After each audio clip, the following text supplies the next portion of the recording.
Hello everyone, my name is Jaspreet Singh. Today we are discuss about a Indian post market report.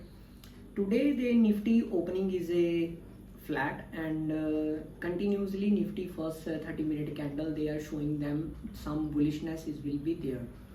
But some point of time Nifty will make a consolidations and after Nifty will make a breakout on a 5-minute time frame on the higher side. And Nifty continuously they are moving on the higher. Just in the closing time Nifty will be take some resistance on the 19,450, so which means they are expectation there because it's a double bottom on the higher side and downside is a triple bottom in the downside. So Nifty will be stay in a one bound range and continuously Nifty will make a consolidations is nothing is will be there. Last 1 month the Nifty continuously they are make a choppiness and they never moving higher, just is a one range 19,500 on the higher side and downside is a 19,000. And let's look at in a sector wise.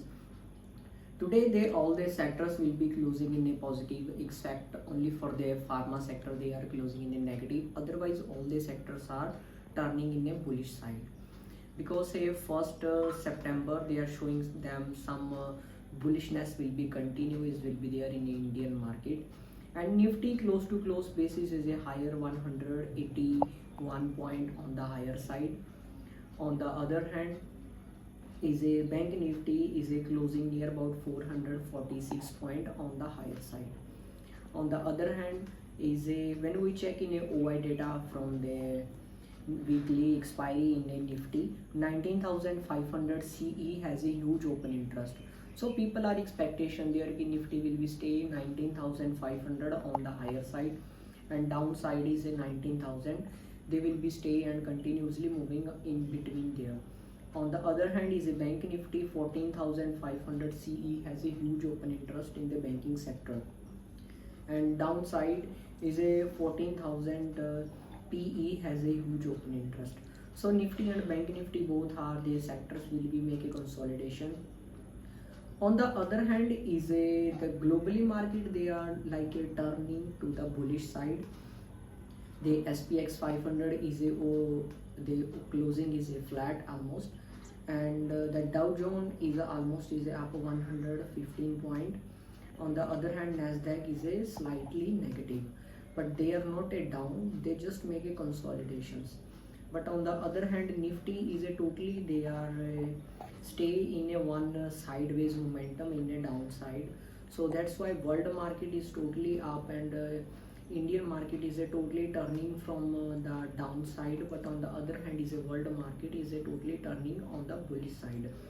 So Indian stock market they are never against run about the world market because India is everything is favorable, like a GST collection is a higher on the last month and we have some crude prices is a fell down, so that's why so many things is will be there and we have some positivity to Nifty will be turning on the bullish side. Let's see how the market will be react on the Monday and we will be discuss on there.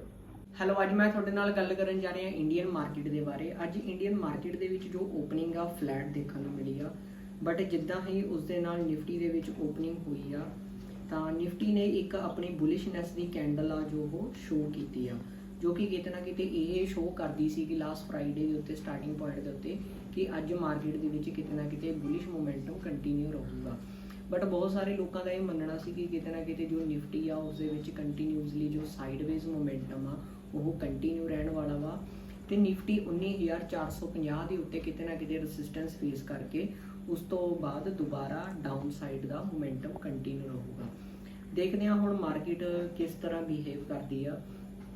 ਤੇ ਅਗਰ ਅਸੀਂ sector wise ਹੀ ਗੱਲ ਕਰਦੇ ਹਾਂ ਤਾਂ ਕਿਤੇ ਨਾ ਕਿਤੇ ਸਾਰੇ ਹੀ ਸੈਕਟਰਾਂ ਦੇ ਵਿੱਚ ਜੋ ਪੋਜ਼ਿਟਿਵਿਟੀ ਦੇਖਣ ਨੂੰ ਮਿਲੀ ਆ ਸਿਰਫ ਔਰ ਸਿਰਫ ਇੱਕ ਇਹ ਫਾਰਮਾ ਸੈਕਟਰ ਦੇ ਵਿੱਚ ਕਿਤੇ ਨਾ ਕਿਤੇ ਜੋ ਕਲੋਜ਼ਿੰਗ ਆ ਉਹ ਨੈਗੇਟਿਵ ਦੇਖਣ ਨੂੰ ਮਿਲੀ ਆ। ਅਦਰਵਾਈਜ਼ ਬਾਕੀ ਸਾਰੇ ਸੈਕਟਰਾਂ ਦੇ ਵਿੱਚ ਜੋ ਕਲੋਜ਼ਿੰਗ ਆ ਉਹ ਗ੍ਰੀਨ ਦੇਖਣ ਨੂੰ ਮਿਲੀ ਆ।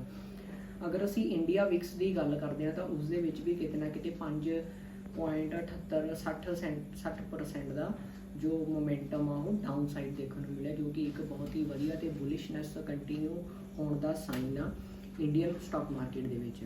ਦੂਸਰੇ ਪਾਸੇ ਅਗਰ ਅਸੀਂ ਗੱਲ ਕਰਦੇ ਹਾਂ Nifty close to close basis ਦੀ, ਤਾਂ ਨਿਫਟੀ ਦੇ ਵਿੱਚ 181 ਪੁਆਇੰਟ ਦਾ ਜੋ ਮੂਵ ਆ ਹਾਇਰ ਸਾਈਡ ਦੇਖਣ ਨੂੰ ਮਿਲਿਆ। ਦੂਸਰੇ ਪਾਸੇ ਬੈਂਕ ਨਿਫਟੀ ਦੇ ਵਿੱਚ 446 ਪੁਆਇੰਟ ਦਾ ਜੋ ਮੂਵ ਆ ਉਹ ਅਪ ਸਾਈਡ ਦੇਖਣ ਨੂੰ ਮਿਲਿਆ। ਅਗਰ ਅਸੀਂ OI ਡੇਟਾ ਦੀ ਗੱਲ ਕਰਦੇ ਹਾਂ ਤਾਂ ਨਿਫਟੀ ਦੇ ਵਿੱਚ 19500 ਦਾ ਜੋ ਲੈਵਲ ਆ ਉਹ ਇੱਕ ਬਹੁਤ ਹੀ ਜ਼ਿਆਦਾ ਸਟਰੋਂਗ ਰੈਸਿਸਟੈਂਸ ਫੇਸ ਸ਼ੋ ਕਰਦਾ ਵਾ ਵੀਕਲੀ ਐਕਸਪਾਇਰੀ ਦੇ ਉੱਤੇ। ਦੂਸਰੇ ਪਾਸੇ ਡਾਊਨ ਸਾਈਡ ਦੇ ਵਿੱਚ ਅਗਰ ਅਸੀਂ ਗੱਲ ਕਰਦੇ ਹਾਂ ਤਾਂ 19000 ਦਾ ਜੋ ਲੈਵਲ ਆ ਇੱਕ ਬਹੁਤ ਹੀ ਸਟਰੋਂਗ ਸਪੋਰਟ ਦੇ ਵਿੱਚ ਰੈਸਿਸਟੈਂਸ ਕੰਮ ਕਰਦਾ ਵਾ। ਤੇ ਉਸ ਦੇ ਨਾਲ ਹੀ ਨਾਲ ਬੈਂਕ ਨਿਫਟੀ ਦੇ ਵਿੱਚ 44500 ਦਾ ਜੋ ਲੈਵਲ ਆ ਉਹ ਇੱਕ ਆਪਣਾ ਰੈਸਿਸਟੈਂਸ ਫੇਸ ਕਰਦਾ ਵਾ ਔਨ ਦਾ ਹਾਇਰ ਸਾਈਡ। ਦੂਸਰੇ ਪਾਸੇ 44000 ਦਾ ਜੋ ਲੈਵਲ ਆ ਡਾਊਨ ਸਾਈਡ ਦੇ ਉੱਤੇ ਇੱਕ ਸਪੋਰਟ ਕ੍ਰੀਏਟ ਕਰਦਾ ਵਾ। ਦੇਖਦੇ ਹਾਂ ਹੁਣ ਮਾਰਕੀਟ ਕਿੱਦਾਂ ਬਿਹੇਵ ਕਰਦੀ ਆ, ਬਟ ਕਿਤੇ ਨਾ ਕਿਤੇ ਜੋ ਵਰਲਡ ਦੀ ਮਾਰਕੀਟ ਆ ਉਸ ਦੇ ਵਿੱਚ ਕਿਤੇ ਨਾ ਕਿਤੇ ਪੋਜ਼ਿਟਿਵਿਟੀ ਦੇ ਮੋਮੈਂਟਮ ਆ ਜੋ ਕੰਟੀਨਿਊ ਆ ਹਾਇਰ ਸਾਈਡ। ਬਟ ਆਪਣੀ ਇੰਡੀਅਨ ਮਾਰਕੀਟ ਦੇ ਵਿੱਚ ਜੋ ਕਿ ਪਿਛਲੇ ਬਹੁਤ ਲੰਬੇ ਸਮੇਂ ਤੋਂ ਆਲਮੋਸਟ 14 ਜਾਂ 15 ਤਰੀਕ ਤੋਂ ਲੈ ਕੇ ਨਿਫਟੀ ਅਤੇ ਬੈਂਕ ਨਿਫਟੀ ਦੇ ਵਿੱਚ ਇੱਕ ਸਾਈਡਵੇਜ਼ ਮੋਮੈਂਟਮ ਆ ਜੋ ਕਿ ਇੱਕ ਅਪ ਐਂਡ ਡਾਊਨ ਆ ਕਿ ਉਸ ਦੇ ਵਿੱਚ ਕਿਤੇ ਨਾ ਕਿਤੇ ਵਨ ਸਾਈਡ ਦਾ ਮੋਮੈਂਟਮ ਕੰਟੀਨਿਊ ਨਹੀਂ ਦੇਖਣ ਨੂੰ ਮਿਲਿਆ, ਜਿਸ ਕਰਕੇ ਨਿਫਟੀ ਬੈਂਕ ਨਿਫਟੀ ਨੇ ਬਹੁਤ ਹੀ ਜ਼ਿਆਦਾ 19500 ਦਾ ਲੈਵਲ ਅਪਰ ਸਾਈਡ ਤੇ 19000 ਦਾ ਲੈਵਲ ਡਾਊਨ ਸਾਈਡ ਉਸ ਦੇ ਵਿੱਚ ਮੋਮੈਂਟਮ ਕੰਟੀਨਿਊ ਕੀਤਾ। ਤੇ ਅਗਰ ਅਸੀਂ ਲਾਸਟ ਫਰਾਈਡੇ ਦੀ ਕਲੋਜ਼ਿੰਗ ਦੀ ਗੱਲ ਕਰਦੇ ਹਾਂ ਅਮਰੀਕਨ ਮਾਰਕੀਟ ਦੇ ਵਿੱਚ ਜੋ SPX 500 ਆ ਉਸ ਦੇ ਵਿੱਚ ਸਿਰਫ 2 ਪੁਆਇੰਟ ਦਾ ਮੂਵ ਹਾਇਰ ਸਾਈਡ ਦੇਖਣ ਨੂੰ ਮਿਲਿਆ ਤੇ ਡਾਊ ਜੋਨ ਦੇ ਵਿੱਚ 115 ਪੁਆਇੰਟ ਦਾ ਮੂਵ ਹਾਇਰ ਆ ਤੇ ਨੈਸਡੈਕ ਦੇ ਵਿੱਚ 21 ਪੁਆਇੰਟ ਦਾ ਜੋ ਮੋਮੈਂਟਮ ਆ ਉਹ ਡਾਊਨ ਸਾਈਡ ਕੰਟੀਨਿਊ ਸੀ। ਤਾਂ ਕਿਤੇ ਨਾ ਕਿਤੇ ਵਰਲਡ ਦੀ ਮਾਰਕੀਟ ਦੇ ਵਿੱਚ ਵੀ ਚੌਪੀਨੈਸ ਦੇਖਣ ਨੂੰ ਮਿਲਦੀ ਆ ਤੇ ਬਟ ਜੋ FIA ਤੇ DIA ਨੇ ਉਹਨਾਂ ਦੇ ਵਿੱਚ ਕੰਟੀਨਿਊਸਲੀ ਬਾਇੰਗ ਕੀਤੀ ਗਈ ਆ ਕੈਸ਼ ਮਾਰਕੀਟ ਦੇ ਵਿੱਚ। ਤੇ ਲਾਸਟ 1 ਸਪਟੈਂਬਰ ਨੂੰ FIA ਨੇ 487 ਕਰੋੜ ਦੀ ਜੋ ਬਾਇੰਗ ਕੀਤੀ ਗਈ ਆ। ਦੂਸਰੇ ਪਾਸੇ DIA ਦੇ ਦੁਆਰਾ 2294 ਕਰੋੜ ਦੀ ਜੋ ਬਾਇੰਗ ਕੀਤੀ ਗਈ ਆ ਕੈਸ਼ ਮਾਰਕੀਟ ਦੇ ਵਿੱਚ, ਜੋ ਕਿ ਕਿਤੇ ਨਾ ਕਿਤੇ ਇੱਕ ਪੋਜ਼ਿਟਿਵ ਸਾਈਨ ਆ ਕਿ ਮਾਰਕੀਟ ਦੇ ਵਿੱਚ ਪੋਜ਼ਿਟਿਵ ਮੋਮੈਂਟਮ ਦੇਖਣ ਨੂੰ ਮਿਲੂਗਾ। ਦੇਖਦੇ ਹਾਂ ਹੁਣ ਮਾਰਕੀਟ ਕਿੱਦਾਂ ਮੰਡੇ ਰਿਐਕਟ ਕਰਦੀ ਆ ਤੇ ਅਸੀਂ ਇਸੇ ਤਰ੍ਹਾਂ ਡਿਸਕਸ ਕਰਦੇ ਰਹਾਂਗੇ ਤੁਹਾਡੇ ਨਾਲ।